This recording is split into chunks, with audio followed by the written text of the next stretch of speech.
in the correct teachings of the religion Islam. And when we look at it from that angle, the responsibility falls more greater in some aspects on the people who are living in Europe. And it comes from that angle. So it becomes a responsibility for daily lives, and again that you have to perform this act of obligation which is there from Allah subhanahu wa ta'ala. Do you believe in the concept that says we should leave out the preaching part of Islam and we should do da'wah by actions, or do you feel that we need to do both? Jazakumullah khair.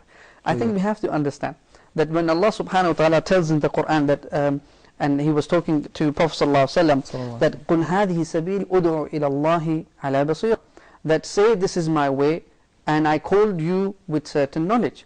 We understand and we know that when we speak with fellow non-Muslims, we have to explain the Islam to them with information that is correct, the teachings that are there from Islam. That is the first aspect to it. But it does not stop us that if I do not have enough knowledge, the best thing that we can do is to be a Muslim and give them the message of Islam through our actions.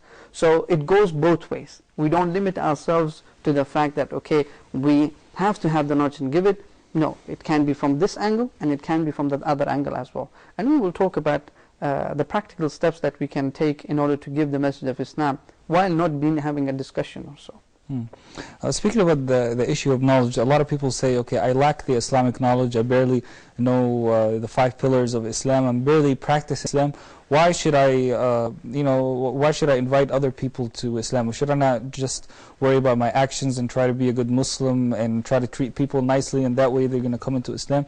This idea of that I have a lack of knowledge, and therefore I'm not able to even say anything about Islam to my neighbor or to my co-worker or to other people. Is that idea correct?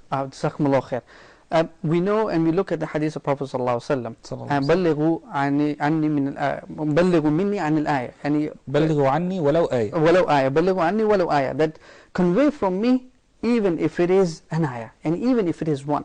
So when we say, or brothers and sisters, some of them say that I do not know that much about Islam, but I know very little, this is the responsibility that we give that information to the non-Muslims, and we cannot stop it, because we will be asked about this on the Day of Judgment. Yes. And this is something which is very scary, is very daunting, that I have some information about Islam, but I'm keeping it to myself because I think and believe that I am weak. Now these, as we know, are from the traps of shaitan, that he stops us and he makes us think from various angles, that you will not be the best person to give the message of Islam, hence leave it. No, rather we should think from another angle, that maybe by me just giving this information about Islam, even if it is little, that Allah subhanahu wa ta'ala allows me to see His face in Jannah. Well, sometimes people give, instead of giving this information, they give misinformation about Islam. Do you believe that a person needs to be sound, at least in the basics of deen, before talking to someone about deen? Or do you think whatever knowledge I have, I should just pass it on right away? Jazakumullah khair. The scholars mention that you should give information of Islam to other people. Now, if the information of Islam that I have, and I know and I believe that this information is correct, then I can give. But if I know and I believe, or I have this thought in my mind that I do not have the correct understanding of this information or this message, then the best thing that can be done, that can you give me your email address or your phone number, and I'll pass your details to someone who can speak with you. Or the other thing that can be done is the details can be exchanged, and some information about the copy of the Quran or some information about Islam can be given to them. So it works from those both angles, and we cannot escape this path. Now, we have some groups in Islam who, for example, leave their homeland and they go to a different land and they invite people to Islam. On one hand, some people say this is something very noble, that you're leaving your land and you're going to invite people in other lands for a certain period of time and then you come back. On another hand, people say, well, why shouldn't you focus on the people in your home country first, and or your homeland or your city or your village or your town or wherever area that you're living, or even in your community and your masjid? Why should you go to other countries or other cities and invite people there when you barely know anything about them? you should worry and focus on your own community. What do you say about that? Very good point. What the scholars mentioned about this, that Allah subhanahu wa ta'ala has obligated this message on each and every Muslim. And there has to be a group, or the group of brothers, or a group that gives this message, تَأْمُرُونَ بِالْمَعْرُوفِ, that gives the message of Islam, enjoining the good and forbidding the evil. Now, that can happen within a place where a person is living. But at the same time, if Allah subhanahu wa ta'ala has given someone an opportunity to go abroad to some another country, and the person gets the guidance from Allah over there, and he or she starts practicing and giving the message over there, then that is going to become their speciality over there. So the limitness does not come from this angle, that you should work on your own than going before.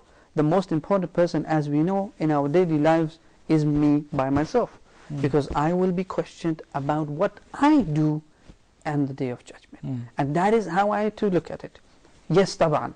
We have also look at it from an angle that if I am needed in my house, my family is there, my parents are there, and they are in need of me, then I will have to stay. In that case, the person speaks with the scholar of that city so that the correct information is given to them. But from an angle that it is something of a speciality to someone who is living in his country, and they can fly out and speak with them. Because as we know, that you may be able to do certain things within a certain place, and you may be able to flourish in some other aspects when you move to another place, because it pushes you to come out of the comfort zone, and it pushes you to do more, and it will work from that angle. MashaAllah. Do you feel that as Muslims in Europe and in the UK especially, do you feel that Muslims are doing enough when it comes to inviting other people to Islam? Allah knows best. We don't know. But whenever we look at it from an angle that the work that we are involved in, we realize that the work is great and is of great importance. And the number of people that are involved in conveying the message of Allah subhanahu wa ta'ala to non-Muslims, they are not enough. And yes, it happens, and it is a problem which we find in all the countries, that the number of people are limited, but the work is of great importance. But then again, it should not stop us, but it should push us to do more and get involved more and more from many different angles also. My dear brothers and sisters, we're going to take a short break, inshallah, and when we come back, we're going to talk a little bit about the idea of discovering Islam from a project called Discover Islam with Ustad Naif. Inshallah, we're going to talk about it in detail, inshallah, in the next segment. I know it's a very big project in the UK, so we want you to tell us details about it, inshallah. We'll be back in a moment, inshallah. Now my world is bright.